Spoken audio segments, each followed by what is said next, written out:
तो 4 बजे उठना हुआ है। उठना क्या, एक्चुअल में सोए नहीं तो रात भर जगी रहे थे। वॉक करने के बाद थोड़ी देर 2-2.5 घंटे सोया हूँ मैं। Then I take shower. 8:30 पे मैं निकला हूँ जिम के लिए। तो आज था बैक और बाइसेप्स, 3 वेरिएशन करे बैक के और 3 वेरिएशन करे बाइसेप्स के। एंड विथ रनिंग जिम हो गई खत्म। देन मैं आया हूँ अपने रूम, रेडी शेडी होने के बाद गेट को मारा ताला, एक नजर मैस में मारी। सो आज लास्ट एग्जाम है कॉलेज का। आज लेट ही पहुंचा हूँ, 10 बजे से एग्जाम था, 10 बजे तो मैं एंटर ही किया था कॉलेज में। देन ये टाई वाई डालने के बाद कोई काम का नहीं है, क्वेश्चन पेपर जाएगा डस्टबिन में। एग्जाम हो गया खत्म, सारे एग्जाम आज डन है। देन कॉलेज की कुछ छोटी छोटी चीजों पे मारी मैंने नजर, क्योंकि आज शायद लास्ट डे कॉलेज के अंदर। इसके बाद मैं पहुंचा हूँ अपने पीजी। देन एट 2 लंच करने के बाद मैं वापस थोड़ी देर के लिए कॉलेज गया था। अराउंड 2:30 मैं बैठा हूँ ट्रेडिंग पे। फ्रॉम 4 to 6 थोड़ी देर नींद लेने के बाद मैं वापस ट्रेडिंग पे बैठ गया। एंड यहाँ पे मुझे कुछ अच्छे मार्केट भी मिले। डिनर करने के बाद वापस मैं कुछ घंटे ट्रेडिंग पे बैठा हूँ।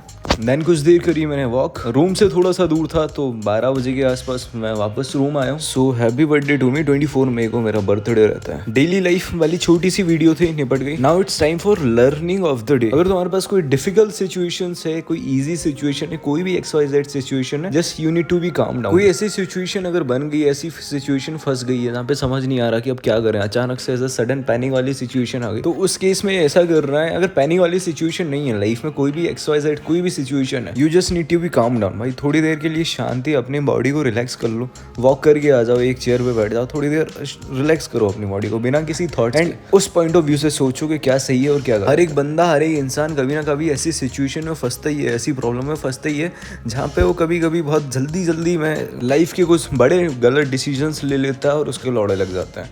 सो you need to be calm down भाई, थोड़ा शांत रहो। अगर नहीं आ रहा समझ तो मतलब कुछ मत करो, बस रिलैक्स कर दो बॉडी को, रिलैक्स छोड़ दो, तुम्हें आंसर अपने आप मिल जाएगा। एंड प्रेजेंट में अगर किसी डिसीजन पे अगर नहीं पहुंच पा रहे, लाइफ के किसी भी फेस की अगर बात करें, फाइनेंशियल फेस की, पर्सनल फेस की, फैमिली फेस की, अगर कोई भी XYZ फेस है, तो you just need to be calm down. कुछ ऐसा भी डिसीजन है जिसको अपन 1-2 दिन डिले कर सकते हैं, तो you just need to be calm down. कभी कभी सीन ऐसा होता है ना ब्रदर की सिचुएशन अपने कंट्रोल में नहीं होती, अपन उस चीज को कंट्रोल नहीं कर सकते, तो उसको भाई नेचर के भरोसे ही छोड़ दो तो वो ज्यादा अच्छा है। एंड कभी कभी सीन ऐसा भी होता है कि भगवान ना तुम्हारे कुछ अच्छे प्लान्स को डिस्ट्रॉय कर देते हैं।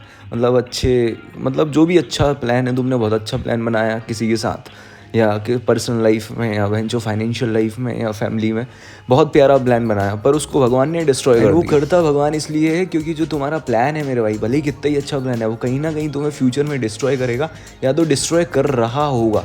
इसलिए उस प्लान को डिस्ट्रॉय किया भगवान ने, क्योंकि मेरे भाई फ्यूचर में तेरे लिए और अच्छा लिखा हुआ है। इसलिए मेरे भाई भगवान तुम्हें थोड़ा सा पेन में भी डालेंगे ताकि तुम्हें और अच्छी चीजें दे। वो सारी चीजें पहले से फिक्स है मेरे भाई कि तुम्हें कितना पेन में जाना है, तुम्हें क्या अचीव करना है, तुम्हें क्या अचीव नहीं करना है, तुम्हें क्या क्या मिलेगा, बस तुम्हारे काम धंधे के ऊपर है। Just work hard, be cool, be calm, and remember one thing bro, बहनचोद गले के लौड़े लगे पड़े। सूर्यवंशी।